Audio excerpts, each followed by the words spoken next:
Hello, everybody. Right, I'm just gonna get straight into it. Are you the wrong kind of ally? Like, these are people that I just meet every now and then who really do mean well, but they just don't quite get it right. And I thought I would share just in case either any disabled people are watching and they can be like, oh my god, yes. You could maybe slyly send it to someone. I'm joking. Or non-disabled people can think, do you know what? I've actually done that. So let's get straight into it.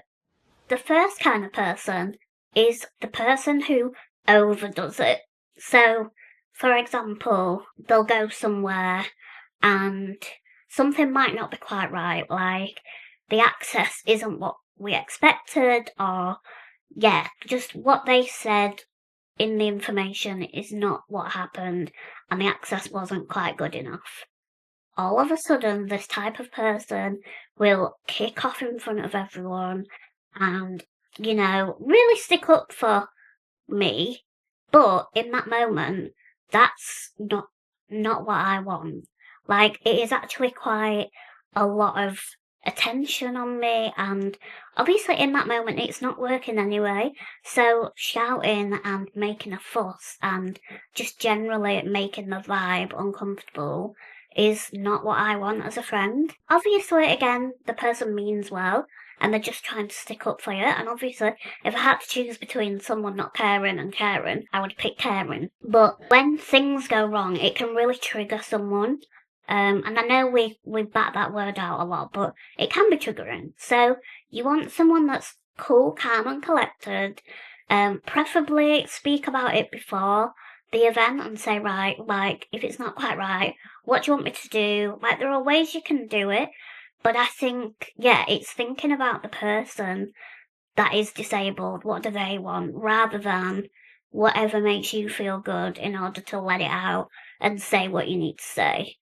I'm probably not alone in having friends who do that, and I appreciate it, but I've definitely fed back to them after that, like, that's not what I want right now.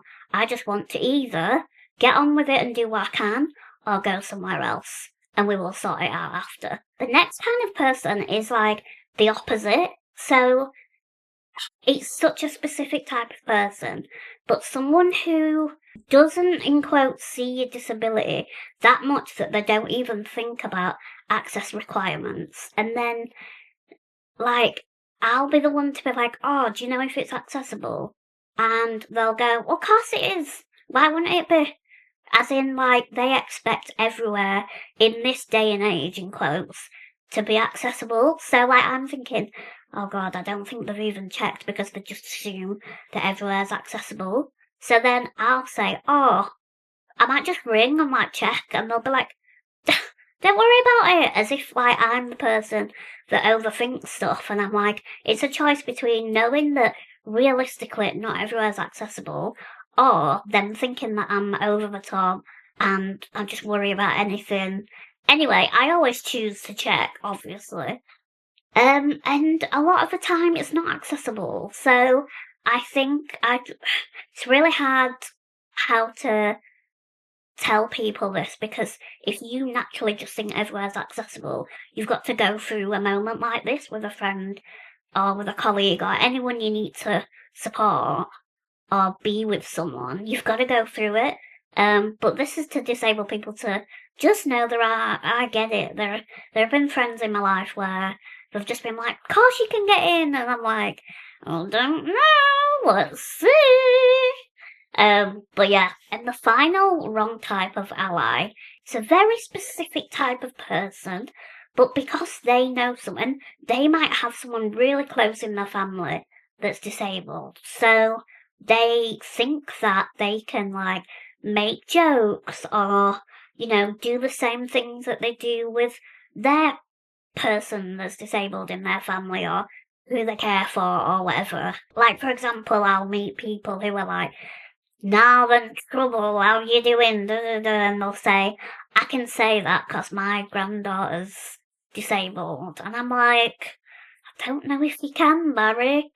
And again, I know some non-disabled people will watch this and be like, does it really matter? Like, and honestly, I have such far worse communications that in the grand scheme of things, no, it doesn't. But for those people who do know disabled people, just remember that not everyone knows that you know disabled people, and it still doesn't give you permission to do exactly what you do or exactly how you communicate with the disabled person that you know, because we've got no context to that.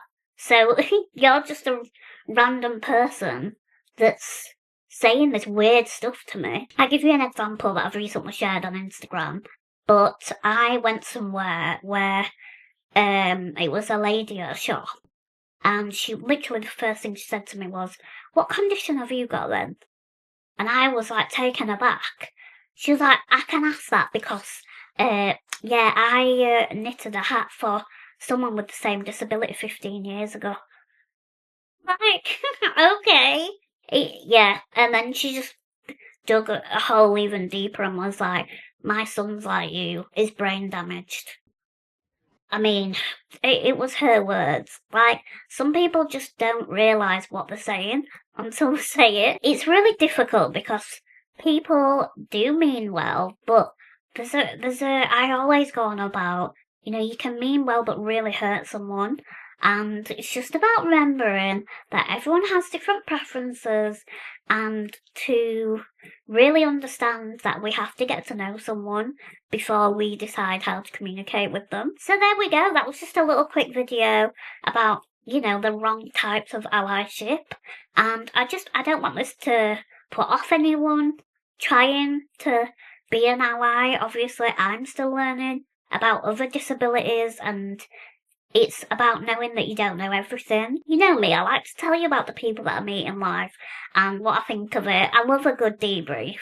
I hope you enjoyed this video. Let me know your wrong types of allyships in the comments. Give it a like if you enjoyed it, and I will see you in the next video, Sunday at 10 AM. Bye!